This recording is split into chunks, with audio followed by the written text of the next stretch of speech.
자, 3월 23일 매매 복귀 시작하도록 하겠습니다. 오늘 매매하신 분이 거의 없어서 오픈 채팅방에서 종합주가지수 지지저항선에 대해서 얘기하시는 분들이 좀 생기고 미국 지수도 어떤 식으로 봐야 될지 여쭤보시는 분들이 있어서 같이 함께 보고 변곡점 우리 찾는 거 여기 오시면 맨날 처음 하시죠. 그 변곡점을 어디가 중요하다고 생각하는지 여러분들하고 한번 투표도 하면서 한번 지켜볼게요. 자, 맨 처음에 지금 보시는 게 뭐냐면 종합주가지수예요. 코스피. 이건 코스피 200 지수가 아니라 종합주가지수예요. 지금 일봉 보시면 어때요? 폭포수보다 더 빠르게 어때요? 떨어지고 있죠? 그죠? 여기 지지선이 안 보이죠? 일봉상에서 보면. 자, 그러면 좀 더 큰 타임 프레임으로 보면 주봉인데, 주봉도 여러분께서 보시면, 자, 이거를 좀 한 4, 5년 내로 좁혀 볼게요. 큰 변곡점이 어디라고 생각하세요? 여기죠? 이 정도. 그죠? 1800이었어. 그죠? 이것도 뚫었어. 지금 떨어지는 지지선이 어딘지 알 수가 없죠? 그죠? 자, 근데 월봉을 한번 볼게요. 어때요? 여기 있던 이런 지지선, 요거 그래도 봉우리 어때요? 좀 커 보이죠? 월봉으로 이 정도면 일봉으로 이 상태를 가서 봤으면 어마무시하게 클 거라고. 자, 월봉에서도 보면 여기도 어때요? 뚫었어. 그죠? 2008년으로 가보죠. 2008년 여기에요. 2008년이 여기에 2008년이 여기에요. 응? 그리고 이제 그 다음 전고 여기가 뭐냐면 우연히도 여기 보면 어때요? 전구하고 맞물리고 152평선도 있어서 이 타이밍이 뭐였어요? 2008년도 리만 사태 할 때 그때가 딱 타이밍이었죠. 왜? 신고점 치고 이렇게 딱 떨어지니까. 그러니까 종합주가지수상으로 보면 그때가 타이밍이었다는 건 오케이. 자, 근데 여기서 데이터를 많이 하니까 지금 튀어나온 선이 뭐예요? 300선이야. 네? 151선이나 300선은 이렇게 한 번 이렇게 정배열로 돼 있을 때 한 번씩 조정을 받으면 딱딱 튀어 올라가는 그런 성질이 있어요. 여기서도 보면 처음에는 이렇게 딱 닿고 어떻게 됐어요? 튀어 올라갔죠. 그죠? 그러고 나서 두 번째는 여지없이 이렇게 무너졌어. 웬만한 평상시장 같으면은 이 151선이나 여기 이중바닥으로 지켜졌을 거야. 그게 그 수준이 이제 1800선이라고. 1900에서 1800선. 근데 지금 보면 이게 만약에 300선이 없었다면 지금 기댈 수 있는 거는 사실은 최악의 상황까지 비관론적으로 보면 어디 타이밍이냐 여기에요. 1000 밑에 얼마? 900까지. 근데 이렇게 되면 정말 다 공멸하는 거예요. 내가 보기엔 그래.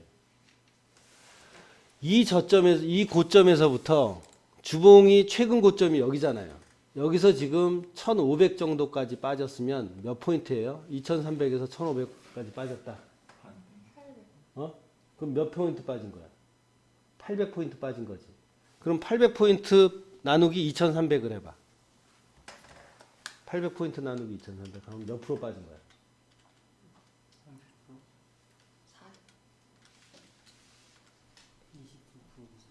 34. 30%. 미국도 이 정도 빠졌어요. 그 얘기는 최근 고점 대비 그 정도 빠지면 건강한 거야, 나름. 물론 사람들은 패닉이다 이렇게 되지만 미국도 고점 대비 30 몇 프로 빠졌어. 더 심하게 빠진 데도 사실 더 많아. 근데 이게 고점 대비 그래서 50% 이상 빠진다 그러면 얼마야? 2300에서 1150이야. 그죠? 근데 고점 대비 치면 여기 치면은 한 40% 빠진 거야. 그죠? 40% 빠진 건데 피보나치 수열로 치면 고점 대비 여기서부터 옛날 것까지 이제 다 하면 여기서 우리 131대부터 올라간 거에 피보나치 하면 여기가 한 50에서 50% 정도 될 거야. 61.8%. 그러니까 38.2%, 50%, 61.8%가 피보나치 레이쇼의 조정 영역대예요. 그 타이밍이 오면 우리가 사잖아. 152선이 보통 38%에서 50% 사이에 152선이 안착을 하기 때문에 내가 이 152선을 자주 보는 이유도 그런 거라는 말이지. 왜? 피보나치 수율이랑 비슷하니까. 응? 그러면 내가 굳이 여기서부터 이거 올라간 거에 뭐 숫자 계산해서 이렇게 할 필요가 없으니까 편하게 이걸 보는 건데, 그 다음은 어디야? 1400 정도야. 1400 정도. 월봉 기준으로 보면. 그러니까 앞으로 한두 달 내에, 나는 한 두 달, 맥시 석 달 내에는 어떤 해결책들을 가질 거라고 생각을 해서 여기서 왔다 갔다 할 수도 있어. 그지? 그러다가 밑으로 한 번 더 패닉이 오면 빠졌다가 탁 치고 올라가는 선이 내가 보기엔 1400선이라고 봐요. 이제 여기 떨어지면 그 다음은 어디야? 900이, 여기 900이 있지만 1000이 심리적으로 그 다음 지지선이 되겠지. 근데 내가 보기에는 1000까지 떨어질까? 그런 생각이 들기도 하고. 자, 그래서 한국 주가 지수는 이 정도 선에서 이제 지지선을 찾아볼 수가 있어요. 어디? 1400. 그 다음이 1000. 1000까지 빠지면 거의 패닉이니까. 자, 그 다음에 두 번째 이제 미국 그 지수의 대표적인 거 S&P 지수하고 나스닥 지수를 보자고요. 자, 이게 먼저 S&P 지수부터 볼게요. S&P 어때요? 2009년도에 어떻게 됐어? 2008년도부터 2007년도부터 이제 그 리만 사태 때문에 어떻게 됐어요? 이 정도 빠지고 빠진 거보다 훨씬 더 많이 올라갔어. 그죠? 이거 보면 이 전에 보면 여기서부터도 계속 올라왔을 거라고. 응? 30년 내리 올라왔으니까. 그러다가 1년 조정받고 1년 조정받고 저점에서부터 계속 오르기 시작했는데, 여기 이때 떨어진 거랑 이때 떨어진 거랑 양상이 어때? 확연하게 다르죠. 그죠? 그 골이 깊으면, 산이 높으면 골이 깊다고 했어. 이때보다, 이때 고점보다 어때요? 이때 고점이 더 높으니까 더 많이 빠지는 건 당연한 거야. 이것도 한번 생각을 해보세요. 3400에서 S&P 지수가 3400에서 지금 얼마까지 빠졌어? 2300까지 빠졌어. 3400에서 2300까지 빠지면 얼마 빠진 거지? 1100 빠졌지? 1100 나누기 3400. 얘네는 32% 빠졌어. 고점 대비 32% 빠졌고 우리나라는 고점 대비 40% 빠졌어. 자, 이거랑 또 나스닥 종합을 보자고요. 나스닥 종합은 어때요? 9800에서 얼마까지 빠졌어? 6600까지 빠졌어. 그러면 9800에서 6600 빠졌으면 3200 빠졌죠. 나누기 9800. 약 32%, 똑같이 32% 정도 빠졌어요. 근데 차트상으로 보면 나스닥하고 S&P하고 어느 게 더 빠졌어? 이게 더 크게 빠진 것처럼 보이지. 왜? 여기 있는 이 전저점하고 비슷한 위치에 있어 지금 보면. 그죠?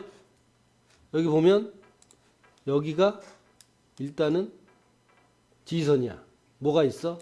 이중바닥 있고 75 이평선 있고, 그 다음은 어디야? 여기야. 전고점. 전고점은 2150. 2150에서 2200 사이. 자, S&P는 그렇고 나스닥은 얼마겠어? 그러면 똑같죠? 나스닥은 아직 여유가 있어. 여기까지 오려면. 이중바닥 오고 75 이평선까지 오면 딱 6100선이야. 그죠? 더 빠지면 얼마야? 5000선 넘어. 근데 5000선은 안 빠질 거라 보고, 여기도 어때요? 요만큼 빠지고 여기는 급전직하로 빠졌지. 이거는 내려왔다가 올라갔다가 내려왔다가 이렇게 1년이 걸렸어. 서서히. 여기는 어때 지금 보면? 그냥 논스톱으로 빠졌어. 차이를 아시겠죠? 그때와 지금의 차이, 시장을 봐도. 그때는 시장이 적응하면서 빠졌고 지금은 시장이 그냥 속수무책으로 당하는 거야. 왜냐하면 그때보다 더 저번에도 얘기했지만 체계적 위험이라고 시스테매틱 리스크가 훨씬 더 시장 전반에 많이 펼쳐져 있으니까. 그래서 일단은 어때요? 빠져나와서 후위를 도모, 현금 들고 후위를 도모하는 게 절대적으로 맞긴 맞아. 여기서 이제 내가 개별적으로 어떤 투자 기회를 가지고 투자를 하느냐는 개별적으로 움직이면 되지만 일단 시장에서는 어떻게 해요? 빠져나와야 돼. 지난주 금요일 날 우리나라 시장 뭐 개별 종목으로는 15% 오른 것도 있고 13% 오른 것도 있어. 근데 오늘 어떻게 됐어? 다 빠졌어. 그래서 금요일 날도 어떻게 했어? 목요일 날도 그렇고 수요일 날도 그렇고 절대 오픈 포지션 가져가지 말고 다 끊고 가라. 어떻게 될지 몰라.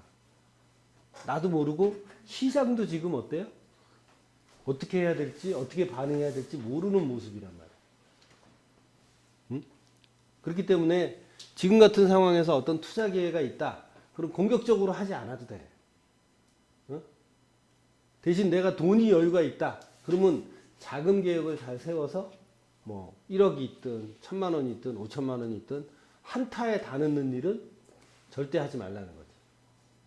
한타. 여기가 바닥이다.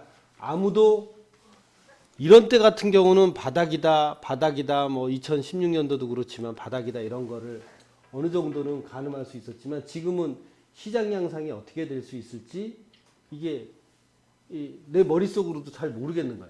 나도 그래서 다른 사람이 생각하는 여러 가지 의견을 듣고 내가 느끼는 직감과 같이 연결해서 내가 필요한 부분에 꿰맞춰 갖고 논리를 만들고 있단 말이야. 어느 정도가 바닥일 거다. 어느 정도 이상 가지 않을 지속 국면이 되지 않을 거다. 그래서 뭐 페북 친구라든지 뭐 해외에 있는 애들이라든지 그런 그 실제로 트레이딩하는 애널들이 얘기를 해주는 걸 들으면 그게 훨씬 더 나한테는 살에 와닿거든. 그래서 나도 그런 직감을 지금 최대한 그 발휘를 하면서 하루하루 지나가면서 계속 시장 상황을 보는 거야. 그래서 바닥은 못 잡을 수 있을지 모르겠지만 어느 정도면 끝이 날까? 그게 지금 초미의 관심사고. 어느 정도면 이제 코로나에 대한 공포감이 수그러질까? 그 시점하고 시장의 바닥하고 맞아 떨어져 갈 테니까. 시장의 바닥을 예단하기는 힘들지만 코로나에 대한 바닥을 예견하는 건 어느 정도는 훨씬 더 가능성이 있으니까. 그래서 그런 긍정적인 신호들과 부정적인 신호들을 같이 모아놓고 이번에는 정확히 이 차트에서 보는 것처럼 바닥을 찾는 것보다는 어느 정도 기간 내에는 돌 것이다 라는 그런 느낌을 가지고 시장에 대응하는 게 훨씬 좋지 않을까. 우리가 평상시에 하던 이 딱 바닥 잡기 놀이, 응? 우리가 매일매일 하는 거, 그거는 아직까지 유효하지만 그거보다 더 큰 터닝 포인트를 만들어낼 수 있는 지점이 어딜까. 물론 여기서 비관론자들 말에 하면 꼭대기 찍고 공항으로 간다. 더 빠질 수도 있어. 얼마든지 충분히 가능한 얘기지만 그렇게 비관론적으로 서로 공멸하는 그런 상황이 올까. 거기에 대한 의구심은 나는 항상 있거든요. 왜냐하면 사람들이 공멸을 하려고 냅두지 않거든. 살아나려고 지금 막 물에 빠진 것처럼 어때요? 어떤 방법이라든지 찾아내서 자꾸 시장에 내놔야 시장이 안정적으로 돌아가고 희망을 갖게 된단 말이지. 그래서 그 여러분들도 이제 그런 방면으로 보시고 이제 제일 중요한 게 우린 종합주까지 있으면 지금처럼 미국에 우리가 영향을 예전에는 디커플링이라 되고 미국이 올라가도 미국이 떨어져도 우리 갈 길 갔어. 근데 요새는 지난주에도 얘기했지만 뭐예요? 세계 중심의 세계에서 제일 큰 자본시장인 미국이 코로나에서 벗어나는 조짐이 보여야 그때가 도는 시점이라. 그래야 우리도 살아. 그래서 우리나라 종합주가지수만 가지고 지지저항선을 찾는 거는 내가 보기에는 무의미할 것 같아. 물론 여기 300일선이 있어. 1400에. 300일선이 있어서 좋긴 하지만 지금 이걸 갖고 테크니컬리 이런 지점이 저점이다라고 확신을 할 수가 없어. 그래서 더 자세히 분석하려고 하는 게 뭐냐? 이 S&P 지수하고 나스닥 지수라.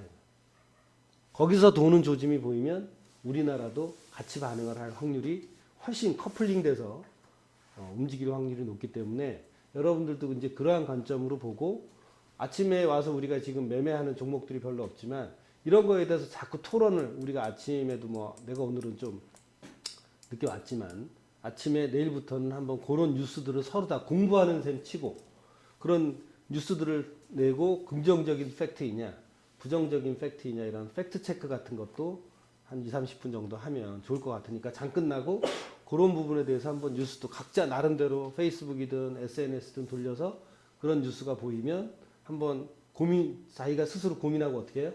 걸러내서 한 번씩 토론을 하면 시장에 대한 그 시장에 대한 뷰가 나름대로 정립이 되고 그러면 뷰가 정립이 되면 어때요? 구체적인 작전이나 전략들이 이제 거기에 대비해서 나올 수 있을 거라고.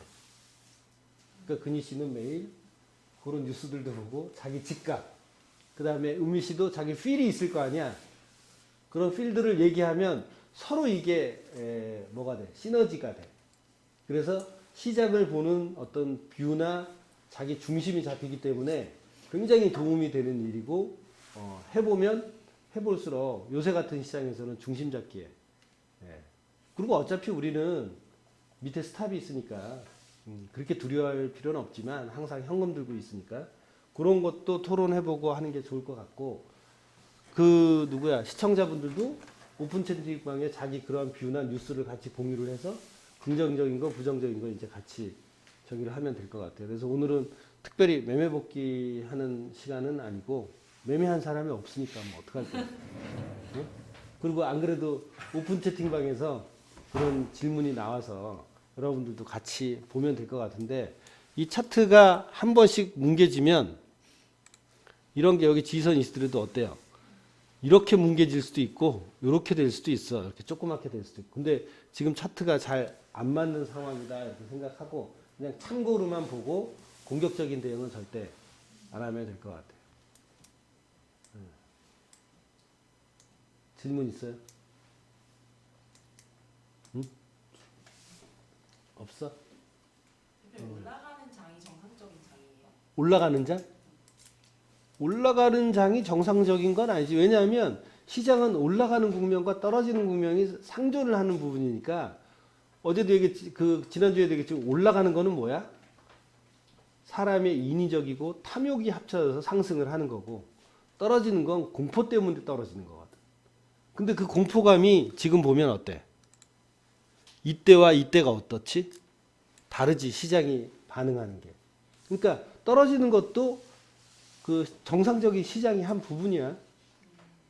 미국장이 워낙에 잘 올라갔으니까 그렇지 뭐. 다른 인도네시아나 동남아장 보면 오르락 내리락 들쭉날쭉이야 다.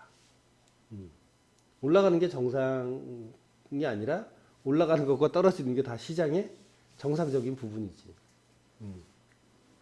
또 솔민이 질문 없어?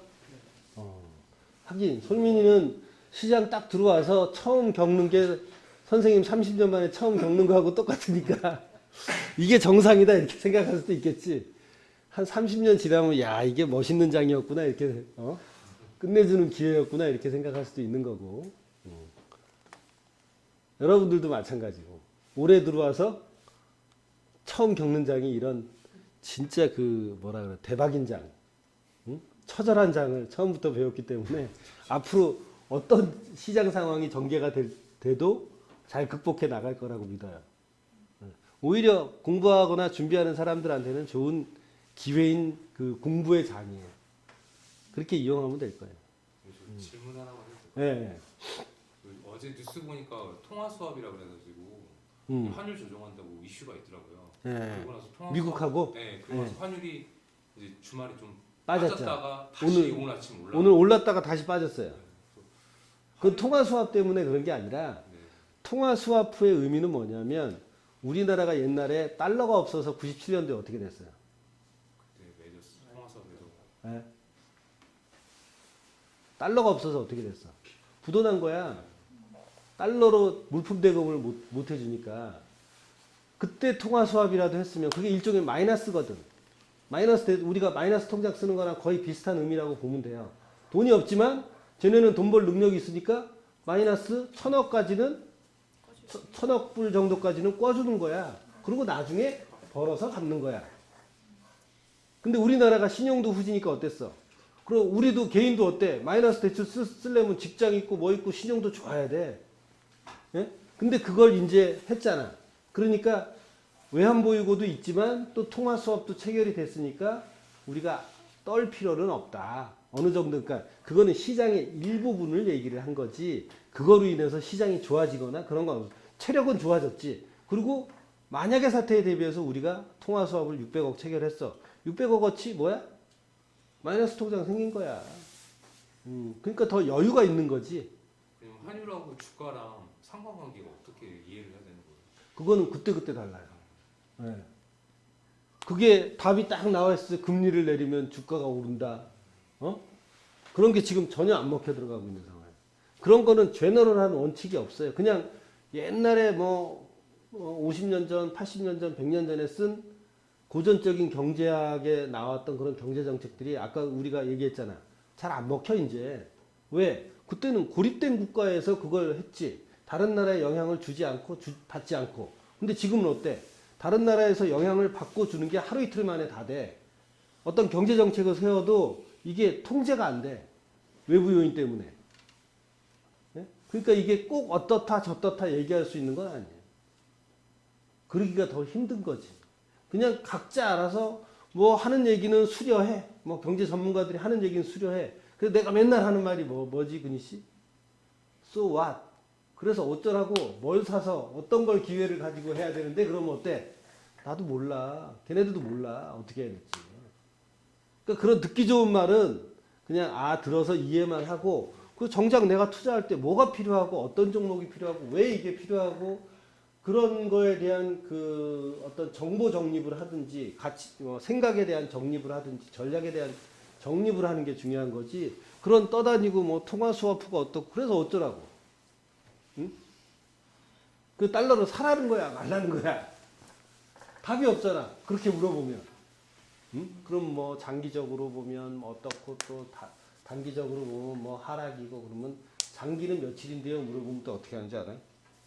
사람마다 달라. 어떤 사람은 6개월을 장기라고 하고 어떤 사람은 한 달을 장기라고 하고 어떤 사람은 1년을 장기라고 하잖아. 거기에 대한 데피니션도 없어. 그냥 다 자기가 정하는 거야. 그런 데피니션이 없는 곳이니까 뭘 정의하기가 더 힘든 거고 나 혼자 그 데피니션을 떠들어 봤자 남이 인정 안 해주면 끝이야. 수학 공식은 남도 인정해 주니까 답이 있는 걸 찾아 들어가는 거지 여기에는 답이 없어. 내가 만들어가는 거지. 특히나 돈 놓고 돈 먹게 할 때는 더 그렇지. 그러니까 그런 얘기 들어도 내 돈 꼭 쥐고 내가 이해하는 부분에 대해서만 투자하면 돼요. 수고하셨습니다. 수고하셨습니다.